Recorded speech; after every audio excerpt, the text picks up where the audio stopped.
أعوذ بالله من الشيطان الرجيم بسم الله الرحمن الرحيم سبحان الله سبحان الله ربكم أعلم بما في نفوسكم إن تكونوا صالحين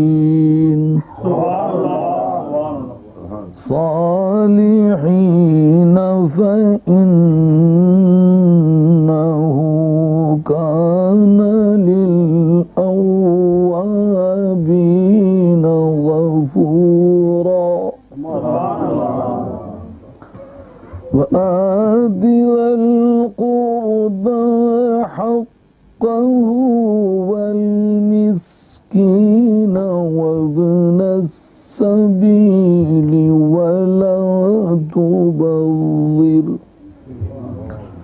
ولا تبذر تبذيرا سبحان الله سبحان الله إن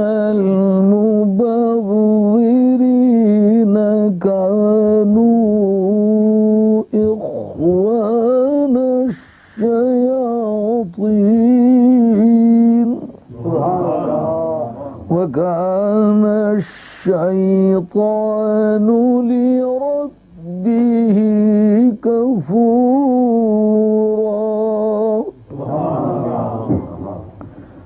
وإما تعرضن عنهم ابتغاء رحمة من ربك سبحان الله رحمة من ربك ترجوها فقل لهم قولا ميسورا ولا تجعل يدك مغلولة إلى عنقك ولا تبسطها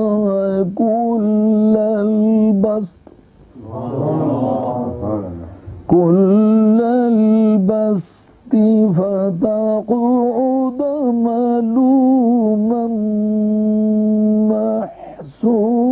محسورا إن ربك يبسط الرزق لمن يشاء ويقدر إنه كان بعباده خبيرا بصيرا صدق الله مولانا العظيم وبلغنا رسوله النبي الكريم ونحن على ذلك من الشاهدين والشاكرين والحمد لله رب العالمين سبحان الله سبحان الله سبحان الله اللہ کریم فرماتے ہیں ربکم اعلم بما فی نفوسکم تمہارا پالنے والا اس بات کو خوب اچھی طرح سے جانتا ہے جو تمہارے دلوں میں ہے ان تکونوا صالحین اگر تم اہلیت رکھنے والے انسان ہو اچھے انسان ہو تو فإنہ کان للأوابین غفورا تو فی الواقعہ ذات باری توبہ کرنے والوں اور لوٹ کے اس کی بارگاہ میں آنے والوں کے لیے بہت ہی مہربان ہے بہت ہی بخشنہار ہے وآت ذی القربى حقہ تم قریبیوں کو ان کا حق ادا کرو اپنے اقربا کو ان کا حق دو یا نبی پاک علیہ الصلوۃ والسلام کے اقربا کو ان کا حق دو. والمسکینہ، اور مسکین کو اس کا حق دو، مسافر کو اس کا حق دو، اور بہت فضول خرچی مت کرو. ان المبذرین کانوا اخوان الشیاطین، فی الواقعہ فضول خرچی کرنے والے شیطانوں کے بھائی ہیں. وکان الشیطان لربہ کفورا، اور حقیقت یہ ہے کہ شیطان اپنے پروردگار کا، اپنے پالنے والے کا بڑا ناشکرا ہے. وَإِمَّا تُعْرِضَنَّ عَنْهُمْ، یہ اما اصل میں ان ما ہے، ان شرطیہ ہے، ما زائدہ ہے. اس کے معنی فقط اگر کے، اگر تعرضن عنہم، آپ ان سے منہ موڑیں، ابتغاء رحمت من ربک، اپنے پالنے والے کی رحمت تلاش کرنے کے لیے یا اس کے انتظار میں، ترجوہا، جس کی آپ امید کرتے ہیں، تو فقل لهم قولا میسورا، اے میرے محبوب ان سے بڑی آسان اور سلجھی ہوئی بات کر. ولا تجعل یدک مغلولۃ الی عنقک، اور سننے والے تو اپنے ہاتھ کو اپنی گردن کے ساتھ مت باندھ لے. ولا تبسطھا کل البسط، اور تو اسے بالکل ایسا بھی مت کھول دے جو انتہا تک کھولنا ہے، اس کو پوری طرح سے مت کھول بھی دے. فتقعد ملوما محسورا، تو جس کا نتیجہ یہ نکلے گا، ورنہ تو ملامت کی حالت میں کف حسرت ملتا ہوا رہ جائے گا. ان ربک یبسط الرزق لمن یشاء ویقدر،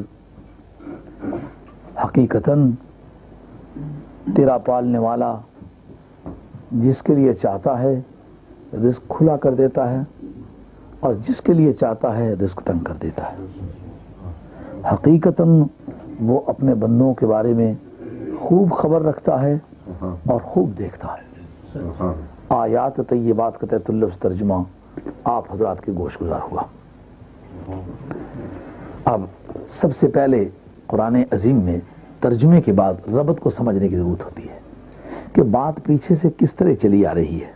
ہزارہ مرتبہ ایسا ہوتا ہے کہ آپ اپنی روزانہ کی باتوں میں بھی ایک بات کو جب بیچ میں سے کوئی اٹھا لے، اس کا کوئی مطلب بیان کرے، تو آپ کہیں میرے کہنے کا مطلب سمجھو میں نے کس موقع پر یہ بات کہی تھی، میں نے پہلے یوں کہا تھا، پیچھے یوں کہا تھا. اس کو اس جگہ رکھ کے بات کرو، پھر پتہ چلے بات کا مطلب کیا ہے. سیاق اور سباق کے یہ معنی ہے. یہ کہا ہے کہ کھاؤ اور پیو، ایک بات ہے، قرآن نے کہا ہے، لیکن اگر اتنی بات کو نکال کے اشتہار لگانے شروع کر دے تو دیانتداری تو نہیں ہے. ساتھ یہ بھی فرمایا ولا تسرفو، اور فضول خرچی مت، کھاؤ پیو مگر ضرورت کی حد تک، عیاشی کی حد تک نہیں، فحاشی کی حد تک نہیں. مثلا یہی ہے کہ لا تقربوا الصلاۃ، نماز کے قریب مت جاؤ، لیکن اگر یہی اتنا سارا ٹکڑا نکال کے اشتہار لگانے شروع کر دے تو یہ تو کفریہ کلمہ بن جائے گا. نماز کے قریب مت جاؤ، جب اس کو سیاق و سباق میں رکھ کے مطلب نکالے گا پھر پوری بات پتہ چلے گی. وَأَنْتُمْ سُكَارَىٰ، جب تم بے ہوشی کی حالت میں ہو، جب نشے کی حالت میں ہو تو نماز کے قریب مت جائے گا. تو جب اس کو سیاق و سباق کے ساتھ رکھا جائے گا تو اصلی مطلب پتہ چلے گا. ترجمہ آپ نے سن لیا، اب گزشتہ آیات سے اس کا تعلق پتہ چلے تو پھر سمجھ میں آئے کہ یہ بات کس موڑ پہ کہی ہے. پیچھے بات چلی آ رہی ہے والدین کے بارے میں کہ پروردگار نے یہ فیصلہ کر دیا ہے جس طرح خدا کے ایک ہونے میں کوئی کلام نہیں ہے اور فی الواقعہ وہ ایک ہے، اور کائنات کے پتے پتے کی تحقیق کرنے سے اس کا ہونا اور ایک ہونا ثابت ہو جاتا ہے. جس طرح ایک یہ امر واقع ہے اور اس سے کوئی انکار نہیں کر سکتا، اور اس پالنے والے اور اس کائنات کے خالق و مالک کی شکر گزاری ہر پلنے والے اور ہر پیدا ہونے والے کے ذمہ ضروری ہے، اس کے فوراً بعد یہ فرمایا والدین کا حق بھی اٹل ہے. جس طرح خدا کا ایک ہونا ضروری ماننا ہے، جس طرح اس کا پالن ہار ماننا یقینی اور ضروری اور دینی ضرورت کی بات ہے، اسی طریقے سے والدین کے ساتھ بھی خدا اور اس کے رسول کے بعد احسان کرنا بھی انتہائی دینی ضرورت کی بات ہے۔ لیکن پہلے رب کا رب ہونا بتلایا، اپنا لیگل سٹیٹس بتایا، کیونکہ جس میں کوئی حکم جاری کیا جایا کرتا ہے تو آپ دیکھتے ہیں تحصیلدار اور ڈسٹرکٹ مجسٹریٹ، سیشن اور ڈسٹرکٹ مجسٹریٹ، کمشنر وغیرہ کے دفتروں سے جب کاغذ جاری ہوتے ہیں تو ساتھ ہی بحکم رجسٹر یہ کمشنر صاحب، بحکم ڈی سی صاحب، بحکم مجسٹریٹ صاحب، مطلب یہ ہوتی ہے کہ جو آرڈر گیا ہے اس کی قوت کا پوری طرح اندازہ ہو جائے بھیجنے والا کون ہے۔ جب والدین کے بارے میں یہ فیصلہ کیا تو نوجوانی کے دور میں آدمی کو ایک اپنی خواہشات کی تمنا ہوتی ہے، خواہشات کو پورا کرنے کے درپے ہوتا ہے، اس کے سوا کوئی بات اس کو اپیل نہیں کرتی، اٹریکٹ نہیں کرتی۔ رب کریم نے فرمایا دیکھ یہ تیرے ابرے ہوئے رخسار، یہ تیرے تنے ہوئے پٹھے، یہ تیری ابری ہوئی گردن، یہ تیرا یکدم نیزہ نما قد، یہ یقیناً حسن کی بات ہے، لیکن دیکھ تو صحیح یہ حسن دیا کس نے ہے؟ یقیناً تیرے بازوؤں میں زور ہے، لیکن اس ذات کا کیوں دھیان نہیں کرتا جس نے تیرے بازوؤں کو زراور بنایا ہے؟ اس میں کوئی کلام نہیں کہ تیرے چہرے میں سرکشش کی قوت ہے، مگر دیکھ تو صحیح جس مصور ازل نے یہ صورت بنائی ہے، جس کاریگر کڑا بنایا قیمت لیسیا پر کے، جس نے یہ صورت بنائی ہے اس کا پہلے حق دیکھنا ہے۔ رب کریم نے کہا میں تو خدا ہوں، بس صرف اعتقادی طور پر میری طرف جھک جا، تیرے سجودات نیاز پر کچھ خرچہ نہیں ہوتا، میری عبادت کر، مگر میں خدا ہونے کی حیثیت سے کہتا ہوں کہ حقیقتاً تیرا خدا میں ہوں، حقیقتاً پیدا کرنے والا میں ہوں، حقیقتاً پالنے والا میں ہوں، لیکن ظاہری پیدا کرنے والے تیرے ماں باپ ہیں، ظاہری تیرے منہ میں لقمہ رکھنے والی تیری ماں ہے، تیرے باپ نے دن رات محنت کی ہے، پتہ نہیں بیچارہ کن کن مصیبتوں اور مشقتوں سے گزرا ہے، اس نے اچھے سے اچھا کھانا لا کر مہیا کر کے تمہارے منہ میں ڈالا ہے۔ تو جنہوں نے تمہیں جنم دیا ہے، پالا پوسا ہے، برگو بر لانے تک تمہاری زندگی کے ناز و نعمت کی ذمہ داریوں کو قبول کیا ہے، جس طرح میرے خدا ہونے کو باور کرتے ہو، میرے اور میرے محبوب کے بعد ان کے والدین ہونے کا اعتراف کرو اور ان کی خدمت کو اپنے ذمہ ضروری سمجھو اور ان کے احسان کو ضروری سمجھو۔ کیوں؟ جس طرح تمہیں اپنے بازوؤں کے تناؤ کو دیکھ کے فوراً خیال آتا ہے جس مالک نے یہ بازو پیدا کیے اس کا کیوں نہ پہلے شکریہ ادا کرو، تو تمہیں پتہ نہیں پیدا تو اس نے کیا جس ماں نے پیٹ میں رکھا ہے اس کا کیوں شکریہ نہ ادا کرے؟ جس باپ نے بیچارے نے ڈبل شفٹوں میں چل چل کے فیکٹریوں میں کام کر کر کے ہل چلا چلا کے جنگل کی لکڑیاں کاٹ کاٹ کے بیچ بیچ کے تیرا پیٹ بھرا ہے، اور بازار سے گزرتے ہوئے کوئی جو چیز عمدہ لگی ہے اس نے اپنے کھانے کے لیے نہیں سوچی، پینے کے لیے نہیں سوچی، فوراً خیال ننھے کے لیے لے جاؤں، یہ میرا بیٹا اس سے کھیلے گا، دیکھ کے پیار کرے، بچے کو خوبصورت لگے گا۔ تو زندگی کی قیمتی تمناؤں پر اپنی قربانیاں دینے والا جو باپ ہے اسے دغا نہیں کرنا، جس طرح مجھ کو خدا جان کے میرے ساتھ دھوکہ نہیں کرنا، اس لیے باپ کو تم نے خالق مجازی جان کے، اس کو ظاہری پالنے والا جان کے، تو تمہیں ماننا ہوگا کہ اس کے ساتھ بھی دغا نہیں کرنا۔ یہ بات پیچھے سے اس موضوع پر چلی آ رہی ہے۔ جس طرح میرے سامنے تو حقیقی خالق سمجھ کے سجدہ کرتا ہے، مجازی خالق سمجھ کے باپ کے سامنے جھک کے رہنا ہے۔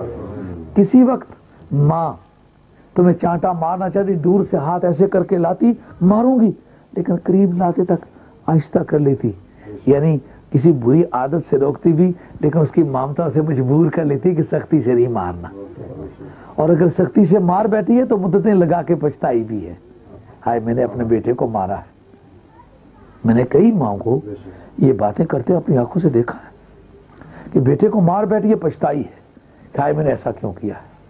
تو ان کی شفقتوں کا لحاظ رکھ، جس طرح وہ طاقت رکھتے تھے پر تجھے کچھ نہیں کہا، وہ مار سکتے تھے پر مار کی بجائے پیار کیا، آج تو بھی تو کوئی تکلیف پہنچا سکتا ہے پر مار کی بجائے پیار کر، تو توہین کی بجائے ان کی عزت کر۔ آدمی کو یہ بات جوانی کی تندی اور تیزی میں بات سمجھ نہ آنے پائی، مالک نے کہا یاد رکھو میں تمہیں کہتا ہوں وَاحْفِظْ لَهُمَا جَنَاحَ الذُّلِّ مِنَ الرَّحْمَةِ وَقُلْ رَبِّ ارْحَمْهُمَا كَمَا رَبَّيَانِي صَغِيرًا۔ تو عاجزی کے بازو ماں باپ کے سامنے جھکا دے، بہت عاجزی سے کھڑا ہوگا، ایسے تندی اور تنومندی کے ساتھ والدین کے سامنے کھڑا ہونا اعمال ضائع ہو جاتی ہے، یاد رکھو۔ آج تک آپ جتنے اولیاء اللہ گزرے ہیں سب کی تاریخی زندگی مطالعہ کیجئے، والدین کا ایک بھی نافرمان پوری دنیا میں کبھی ولی نہیں بنا۔ والدین کے نافرمان کو، ماں باپ کے نافرمان کو خدا نے آج تک کبھی ولی نہیں بنایا۔ بیٹھ جاؤ بیٹھ جاؤ بیٹھ جاؤ بیٹھ جاؤ۔ آج تک ماں باپ کا جو ڈس اوبیڈینٹ ہے، نافرمانی کرنے والا، اس کو کبھی اللہ نے ولی نہیں بنایا، اس کو کبھی اللہ تعالیٰ نے کوئی بڑا آدمی نہیں بنایا۔ خواہ مومن ہو یا کافر ہو، والدین کو خوش کرنے والا جیت جاتا ہے، والدین کو خوش کرنے والے کو منزل مل جاتی ہے۔ تو مالک الملک لا کر تمہاری سمجھ میں یہ بات نہیں آتی نا، تو قل رب ارحمہما کما ربیانی صغیرہ، یہ جملہ بول جو تجھے خیال آئے، مولا کریم ان پر تو اسی طرح رحم فرما، یعنی ان کے والدین کے لیے دعا مانگ، صرف ان کی خدمت پر ہی اکتفا نہ کر کے تو نے ان کی خدمت کر لی ہے، بلکہ ایک طرف ان کی خدمت کر، دوسری طرف رب سے دعا مانگ کہ مولا کریم جس طرح میں ہزاروں نادانیاں کرتا تھا، بے وقوفیاں کرتا تھا، حماقتیں کرتا تھا، مجھ سے لغزشیں ہوتی تھیں، بجائے مارنے کے مجھ سے پیار کر کے، میری پشت کو سہلا کے، میرے ساتھ پیار کر کے، مجھ سے شفقت کر کے مجھے سیدھے راستے پر لگاتے۔ اے مالک الملک، میرے والدین بھی اب بوڑھے ہو گئے، بچوں والی ان کی عادتیں ہو گئی ہیں، اگر ان سے کوئی لغزش ہو جائے تو جس طرح انہوں نے مجھے بچہ سمجھ کے معاف کر دیا، مولا کریم ان کو تو بوڑھا سمجھ کے معاف کر دیا۔ اب آدمی کے دل دماغ میں کچھ سوچ کے دروازے کھلنے لگے کہ واقعی یار ان کا حق تو بنتا ہے، لیکن کہتا ہے میں دل سے مخلص ہوں، گرچہ زبان سے میں کوئی کمی بیشی کی بات کرتا ہوں، دل سے مخلص ہوں۔ رب کہتا ہے یہ بات بھی تو ہر ایک کے سامنے کرتا ہے، میرے سامنے بھی تو یہ کرتا ہے، مگر یہ بات یاد رکھ، ربکم اعلم بما فی نفوسکم، جو تمہارے دلوں میں ہے رب خوب جانتا ہے۔ ہاں، جس کے دل میں اچھی بات ہے اس کی زبان پر بری بات آنے کا کیا چانس ہے؟ زبان دل کی ترجمان ہے یا زبان کسی دوسرے کی لگی ہوئی ہے؟ ایک آدمی کہتا ہے جی میں دل سے بڑا صاف ہوں، میں زبان سے اسے گندا آدمی ہوں، تو میں دل سے بڑا صاف ہوں، یہ بڑی گھٹیا بات ہے۔ زبان کسی اور آدمی کی ہے، زبان ترجمے کے لیے لگی ہوئی ہے، یہ زبان ایک مستقل انڈیپینڈنٹ شخصیت ہے۔ شخصیت کی قانون میں دو قسمیں ہوتی ہیں، ایک پرسنلٹی ان لا، ایک پرسنلٹی ان فیکٹ، ایک قانونی شخصیت، ایک واقعی شخصیت۔ میں اور آپ جو ہیں الگ الگ، یہ واقعی شخصیت ہے۔ مسجد کی ایسوسییشن یہ پرسنلٹی ان فیکٹ ہے، کہتے ہیں ایسوسییشن کے خلاف کیس کیا ہوا ہے۔ عدالت ہے یہ پرسنلٹی ان فیکٹ ہے، عدالت کے خلاف میں نے کیس کیا ہوا ہے۔ مگر کہتے ہیں کہ میں نے کونسل کے خلاف کیس کیا ہوا ہے، تو کونسل ایک شخص کا نام نہیں، لیکن وہ قانونی شخصیت ہے۔ تو یہ جو زبان ہے یہ قانونی شخصیت ہے یا واقعی شخصیت ہے؟ نہ قانونی شخصیت ہے نہ واقعی شخصیت ہے۔ ایسا تو نہیں کہ کوئی ایسوسییشن تو نہیں ہے، ایسا تو نہیں کہ ایک شخص کے علاوہ ایک اور شخص اس کے اندر گھس کے بیٹھا ہوا ہے۔ زبان دل کے ترجمے کے لیے لگی ہوئی ہے، اس لیے اگر دل سے تو مقصد ہے مخلص ہے، زبان کو کنٹرول کر، نہیں تو کیا کرایا خاک میں مل جائے گا۔ قرآن نے پیچھے نہیں کہا فلا تقل لہما اوف، ان سے اوف بھی نہیں کہنی، یعنی کوئی بات دل پہ گراں گزرے نا اف کا یہ بھی نہیں کہنا۔ اگر تجھے گراں بھی گزری ہے نا تو والدین کو پیار سے ادب سے بات سمجھا کہ یہ بات یوں نہیں یوں ہے، ممکن ہے کہ تو بھی ٹھیک کہتا ہو، لیکن دل دکھا کے ان کی غلط کو بھی غلط کہنے کا تو چانس نہیں ہے، سوائے اس کے کہ خدا اور اس کے رسول کے باغی اور غدار ہوں یا مرتد ہو جائیں، پھر ماں باپ کی کوئی حقیقت نہیں ہے۔ لیکن جب تک کہ وہ یہ حدود نہیں پار کرتے اس وقت تک والدین ہیں۔ اگر تو کوئی بات ٹھیک بھی کہتا ہے تو ڈانٹ کے نہیں کہہ سکتا، بڑے سہارے سے، پیار سے۔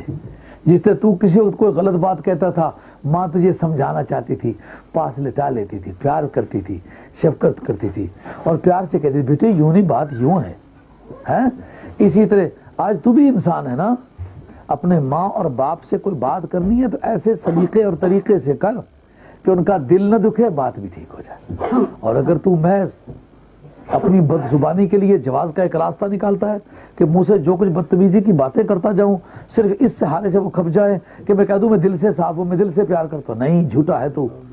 اگر تو دل سے مخلص ہوتا تو تیری زبان میں بھی ادب ہوتا، تیری زبان میں بھی پیار ہوتا۔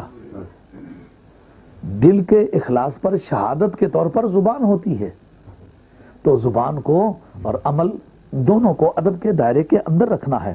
اب پروردگار کا یہ فرمانا میں جانتا ہوں، اس کا کیا مطلب؟ یعنی اگر تو ظاہری طور پر یہ کہہ دے کہ میں دل سے بڑا مخلص ہوں اور دل سے تو مخلص نہ ہو، تو یہ میرے نالج میں ہے، میں خوب جانتا ہوں۔ یہ اس کے سامنے یہ بہانے کر جو دل کی بات نہ جانتا ہو، میں دل کی بات خوب جانتا ہوں۔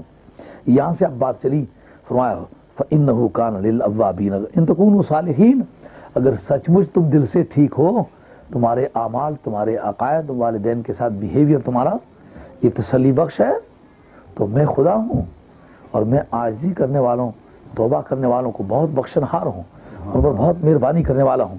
مطلب کیا نکلا؟ مطلب یہ نکلا کہ تمہیں کوئی سزا دینا یا تمہیں مورد عتاب بنانا یا تمہیں کسی عذاب کے شکنجے میں کس دینا، یہ کوئی میرا مزاج نہیں، نہ کوئی میرا وصف ہے، نہیں، میرے عدل کے تقاضے کو جو مجروح کرے گا وہ یقیناً سزا پائے گا۔ نہیں تو میں انسان کے بارے میں بخشنے کی رائے رکھتا ہوں۔ انسان خود اگر عذاب کے گڑھے میں یہ چھلانگ لگانا چاہتا ہے تو اس کی اپنی بدقسمتی ہے، میرا پروگرام نہیں ہے۔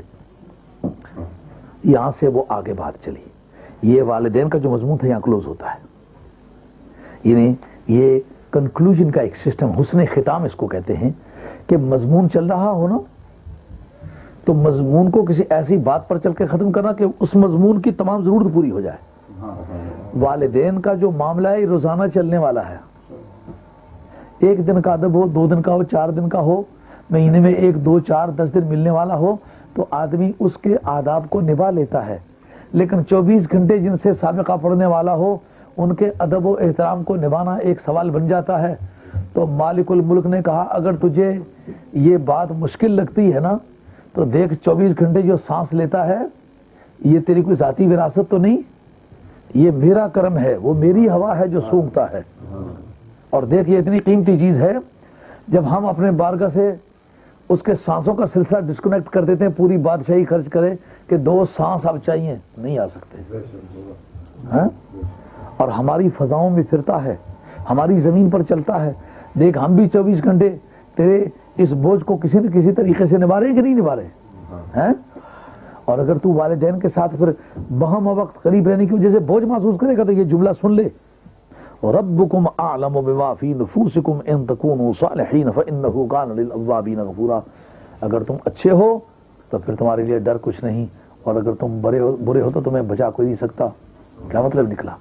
مطلب یہ نکلا کہ والدین کے معاملے میں کسی کو دخل دینے کی عادت نہیں ہے، اور چھوٹے موٹے پیر فقیر درویش قلندر صوفی مجاہد غوث قطب درویش تو الگ رہ گئے۔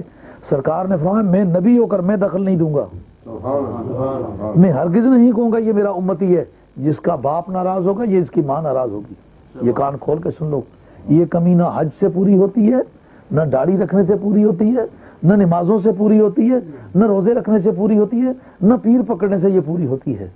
ماں کا حق ماں کا حق ہے، باپ کا حق باپ کا حق ہے، اور پیر اور درویش اور اس اساتذہ اس معاملے میں نہیں ہوتے کہ وہ چھڑا کے تو کہے ہماری عزت ادب کرو۔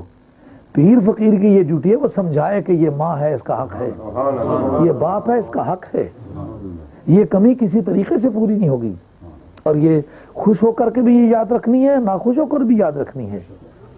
نبی کریم علیہ السلام نے فرمایا جس کے والدین اس پر ناخوش ہوں گے میری شفاعت اس کے لیے نہیں ہوگی، میں نہیں کہوں گا یہ میرا امتی ہے۔ اندازہ کیجئے جہاں پیغمبر دخل نہ دے وہاں کسی پیر فقیر کے دخل دینے کی کیا معنی ہے؟ کوئی نہیں دخل دے سکتا۔